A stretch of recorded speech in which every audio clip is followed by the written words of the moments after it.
தொகுதி மறுவரையறை மூலம் தமிழ்நாட்டில் இருந்து 20 பெண் உறுப்பினர்கள் மக்களவைக்கு செல்வார்கள் என பாமக தலைவர் அன்புமணி ராமதாஸ் தெரிவித்துள்ளார். தருமபுரி மாவட்டம் பெண்ணாகரம் சட்டமன்ற தொகுதிக்குட்பட்ட ஏரியூர், பாப்பாரப்பட்டி உள்ளிட்ட பகுதிகளில் தங்கள் கட்சி வேட்பாளரை ஆதரித்து அவர் பிரச்சாரம் மேற்கொண்டார். மகளிர் இடஒதுக்கீடு சட்டத்திருத்த மசோதா, தொகுதிகள் மறுவரையறை சட்ட மசோதா ஆகியவை குறித்து திமுக பொய் பிரச்சாரம் செய்வதாகவும் அதனை மக்கள் நம்ப வேண்டாம் எனவும் அன்புமணி ராமதாஸ் வலியுறுத்தினார். எனவே பெண்களுக்கு எதிராக திமுகவை ஆட்சியில் இருந்து அகற்ற வேண்டும் எனவும் அவர் கேட்டுக்கொண்டார்.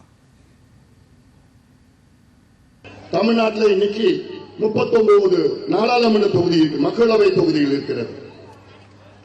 இந்த 39 தொகுதிகள இன்னைக்கு எத்தனை பெண் நாடாளுமன்ற உறுப்பினர்கள் இருக்கிறாங்க?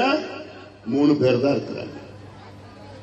இந்த சட்ட மசோதா நிறைவேறினால் தமிழ்நாட்டில் 50 விழுக்காடு தொகுதிகள் அதிகமாகும்.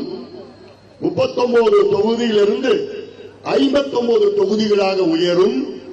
அந்த 59 தொகுதிகளில் 20 தொகுதிகள் பெண்கள் நாடாளுமன்ற உறுப்பினர்களாக வருவார்கள். பெண்களுக்கு 33 விழுக்காடு இடஒதுக்கீடு சட்டமன்றத்திலும் நாடாளுமன்றத்திலும்.